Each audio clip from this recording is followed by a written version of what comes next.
Why didn't you come to my mom's funeral? You mean the wife of a lowly worker? What's the point of going to a funeral like that? What a jerk. Why did I even marry this guy?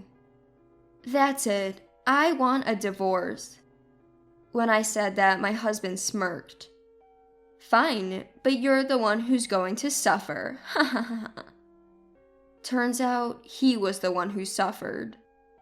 Facing my downcast, pale-faced husband, I retorted, "Looks like the tables have turned, hasn't it? Ha ha ha." My name is Elizabeth, a 32-year-old office worker. I'm currently dating a guy named George. We met at a dinner party with friends. Elizabeth, you seem very domestic. Really? You think so? Yeah, you're always quick to serve everyone's plates when the food arrives, and you reorder drinks when someone's glass is empty. Those qualities are probably essential for a housewife. Oh, thank you. I was thrilled that he noticed such things about me, and I quickly became interested in him. After that, we exchanged numbers and started seeing each other alone. We'd go out to eat after work or spend weekends at cafes. One day, he suggested we drive to the ocean. On a whim, I packed lunch for us. He was delighted and complimented the meal while eating. You really are domestic, aren't you? I'd be so happy if my wife could cook like this. Hearing the word wife, I couldn't help but imagine marrying him. I chastised myself for getting ahead of things, especially since we weren't even officially a couple yet. While I was lost in thought, I noticed he was staring at me. Our eyes met, and my heart skipped a beat. Then he nervously said, "Will you date me with the intention of getting married?" What? My heart was pounding at his sudden confession. I had always been interested in him, so hearing his words made me incredibly happy and excited. If you're okay with me, then yes, please. I took a deep breath to compose myself, and that's how I replied. And so, we became a couple. After that, we dated smoothly, and it's been a year since we started dating. How's it going with George? Good. It's going really well. When I returned home after a long time, my mom asked me like that. Well, you're getting to that age where you should start thinking about marriage. Yeah, I guess so. I became a bit uneasy after hearing that from my mom. It's only been a year, sure, but considering I started dating him with marriage in mind, and now I'm 32, it does seem like a good time to settle down. But there was no sign of a proposal from him, and I began to wonder if he even wanted to get married. Then one day, as if sensing my concerns, he proposed. Elizabeth, there's no other woman I'd rather marry than you. Will you marry me? Yes! Absolutely, yes! I was overjoyed to be proposed to. I accepted right away, and we decided to get married. I was thrilled to be marrying the man I love. I immediately shared the news with my dad, James, and my mom, Mary. Wow, finally, Elizabeth is getting married. Oh, I can't wait to see you in a wedding dress. My parents were really happy about my upcoming wedding. I was glad to finally be able to give back to my parents after focusing on work and living as I pleased. Then we met each other's parents, had a dinner with both families, and proceeded to get married. A lot of people attended our wedding, and it felt great to be blessed by everyone. So began our life as newlyweds. I thought life with the man I love would be wonderful. But the reality was far different. Starting today, I'm laying down the rules. You will do housework and such as I want." What? My husband changed the moment we started living together. I couldn't understand why the man who used to speak so kindly and gently was suddenly saying these things, and I was stunned. Hey, is this okay with you? I chose you to be my wife, so act like it. Quit your job for starters. Why? To focus on the housework, obviously. If you're working, you'll definitely neglect the household. No, don't just decide that. I can manage both. I don't want you working late and messing up dinner time. If that's the case, you might as well quit your job and stay at home. But why? My husband was adamant that I should become a stay-at-home wife. Eventually, I had no choice but to give in and quit my job.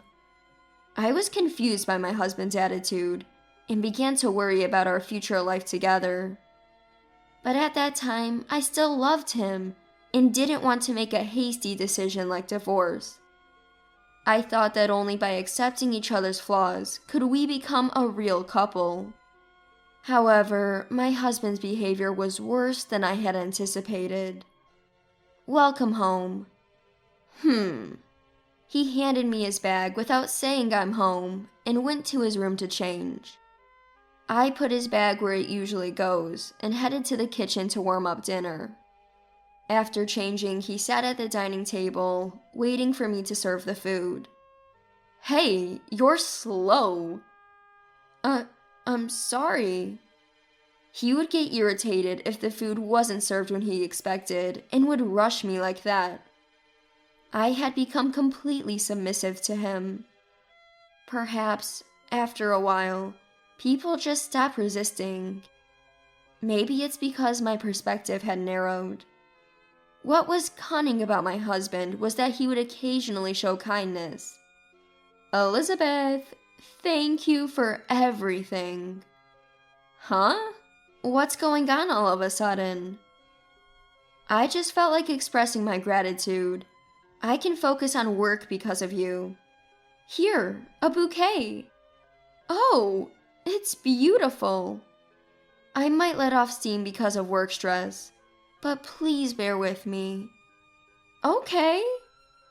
His occasional words of gratitude always touched me. I thought if I'm appreciated like this, I can keep going. He skillfully balanced harshness with kindness. Before I knew it, 2 years had passed. Throughout that time, I was manipulated by him. Experiencing ups and downs, I couldn't escape the situation. Looking back, the harsh words he said to me were really terrible. You're utterly useless. Is it because you were raised by a loser dad? Haha. He would always mock my father. Anyone can do cleaning jobs, haha. It's shameful to be doing that for so many years, haha.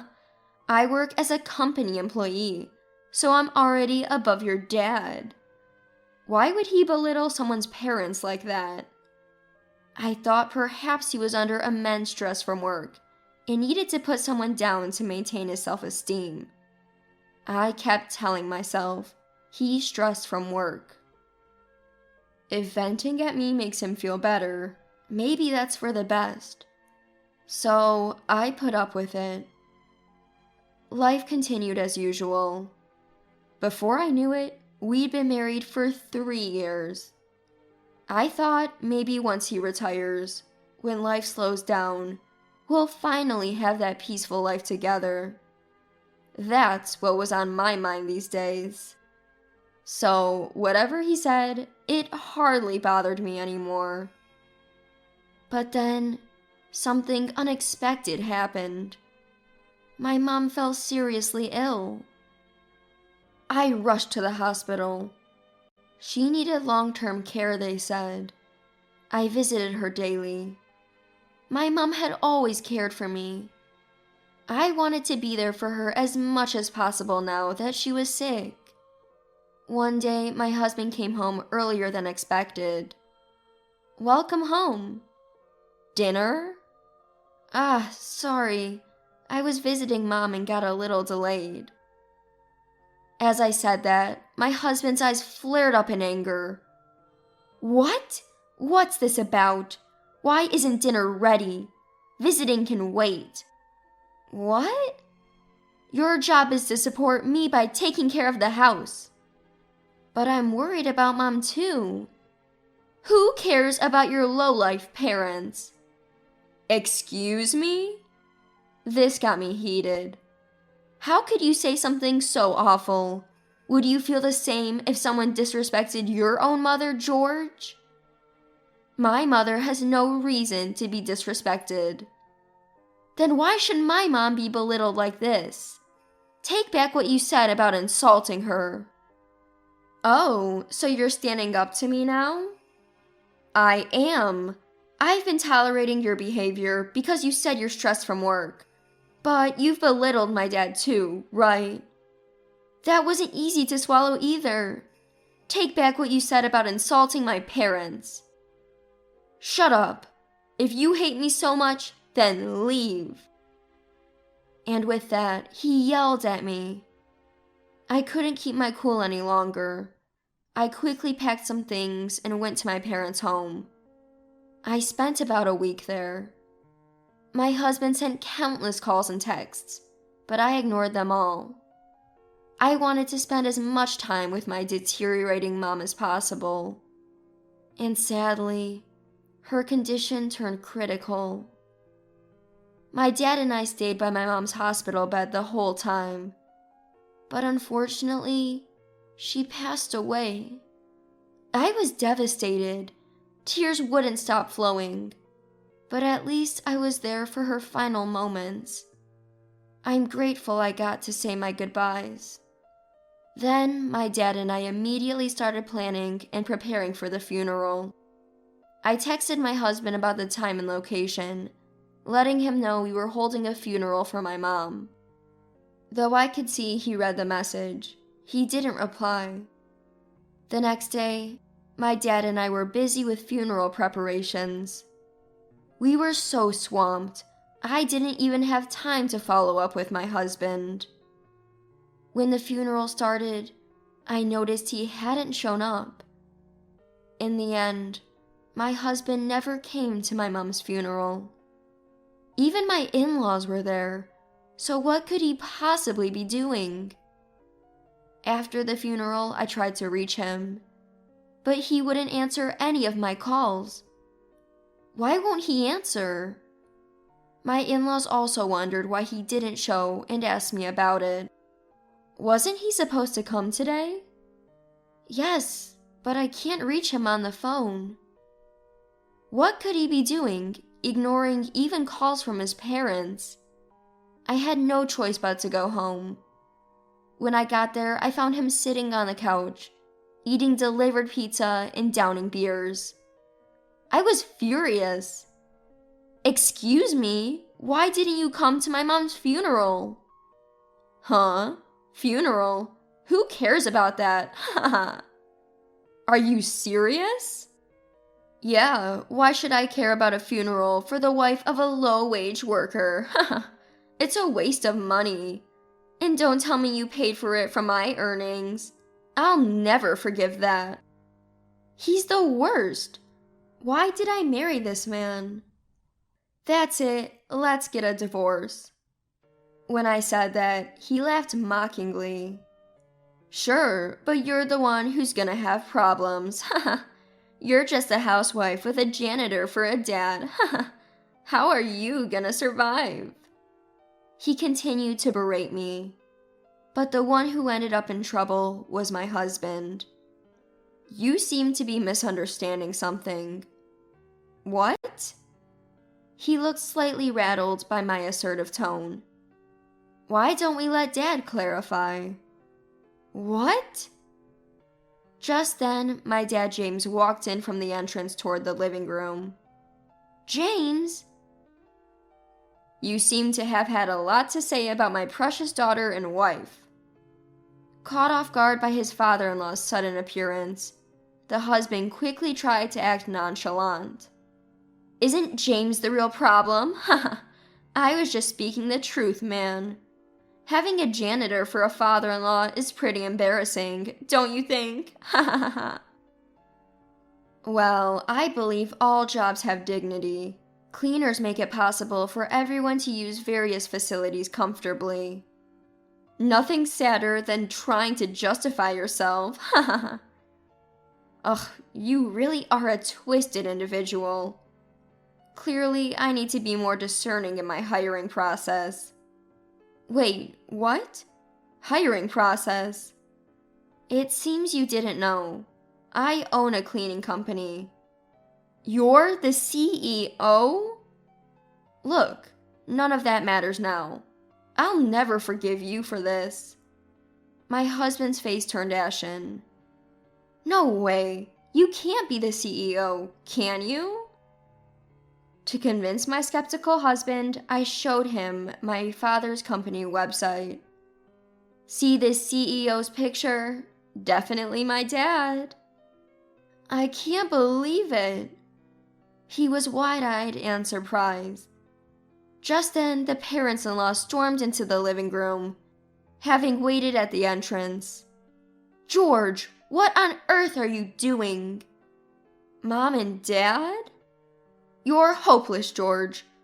Apologize to Elizabeth and James right now. I can tell you've been behaving like this for a while. Apologize for all of it. Terrified by the angry voices of his parents, my husband hastily apologized. I'm sorry. It was my fault. His face turned even paler as he spoke those words with resignation. We'll proceed with the divorce as planned. I can't believe this.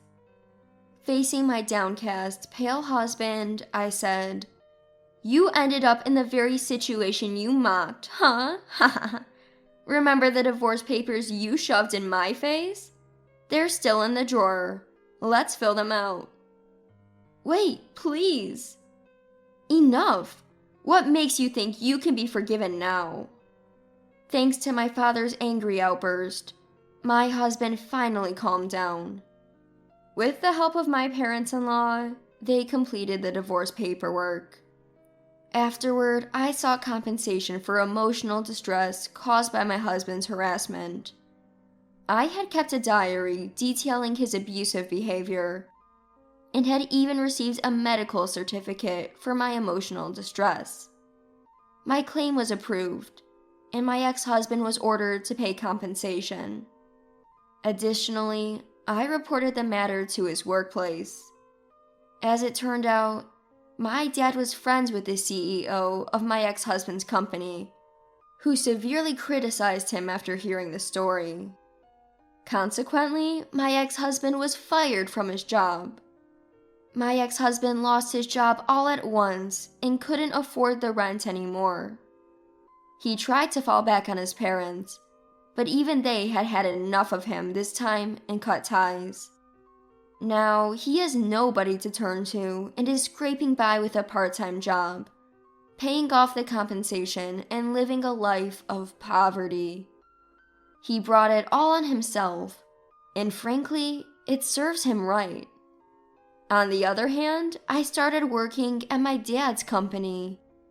If I hadn't been married, he always wanted me to work in his business. So, I'm taking his wishes to heart and considering taking over as the CEO someday. I'm fully committed to supporting this company my dad has nurtured.